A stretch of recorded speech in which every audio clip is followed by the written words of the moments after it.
Do you feel the buzz?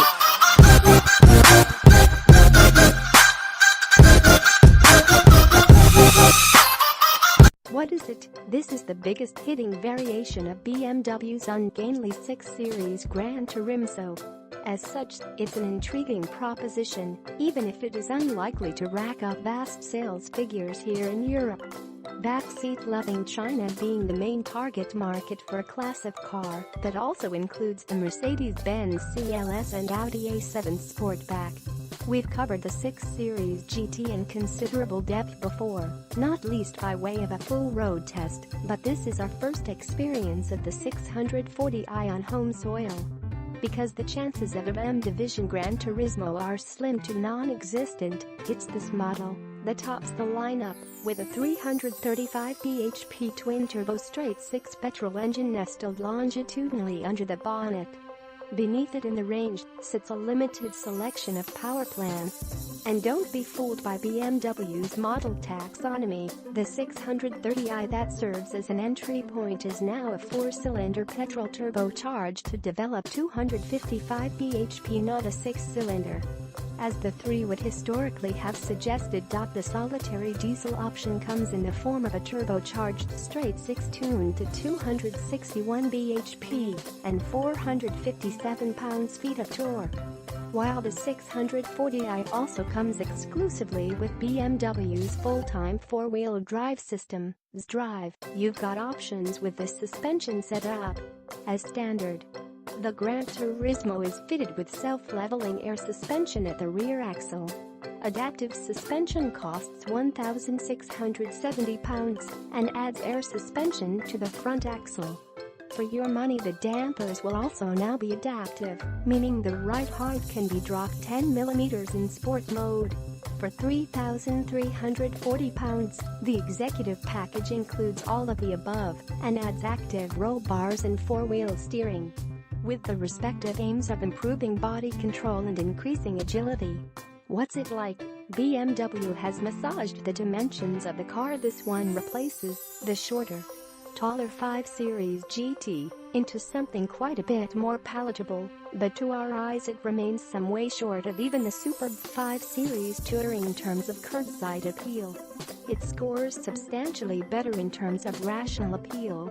At 610 liters, boot space with the seats up is better than that of a 5 Series Touring, and the Gran Turismo is also longer, where it matters, than its predecessor, matching the wheelbase of the 7 Series.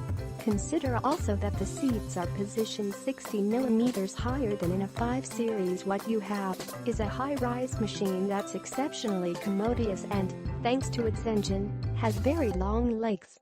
This X-Pod is a known quantity, of course, and is so effortlessly effective that it was always going to slip with supreme ease into a luxurious cruiser like this one. A peak torque output of 332 pounds-feet arrives barely above tickover at 1,380 RPM and remains on tap until the tachometer needle has breezed past 5,000 RPM. Short shift using the paddles. Ring it out in sport mode, crawl through town, marshaled by an 8-speed torque converter whose shifts are as smooth as one could reasonably expect. There's never really a point where this Big Six isn't wonderfully well-mannered. It's an engine matched by the chassis in some aspects but somewhat beaten by it in others. This car weighs some 115 kilograms, or thereabouts, less than the 5 Series GT. That has brought with it an incisiveness to the way direction changes are negotiated. And while the 6 Series GT never really looks like shrugging off its physical proportions, good body control, nigh unbreakable traction and all that torque make it remarkably easy to place on the road and work through corners. It's an inert process characterized by security, however, and one that reflects BMW's positioning of the car as a junior 7 Series. The air springs in particular don't convey much in the way of feel, obfuscating the natural body movements you rely on when pedaling a big BMW saloon. In terms of performance, spending the extra £7,000 to go from the rear drive only 630i to 640i drops the 0 to 62 miles per hour time by exactly a second to 5.3 seconds. It's a quick time, though this particular metric is inappropriate for what is essentially a limousine in practical clothes, piling on speed through the mid-range. And, without anybody really noticing, is where this powertrain excels. If there's a sizable caveat, then it's fuel economy. Our original road test subject, a 630D equipped with xDrive, returned a touring economy close to 55 miles per gallon. Whereas the 640i could muster only 35 miles per gallon. Should I buy one? Pinning down a sub £60,000 rival for this car, one that matches its blend of serenity and practicality, poses a headache. A similarly engined 5 Series can't meet the standard set here in either aspect, and if you're carrying more than one passenger and so can't fold down the seats, that sentiment applies even to the touring model.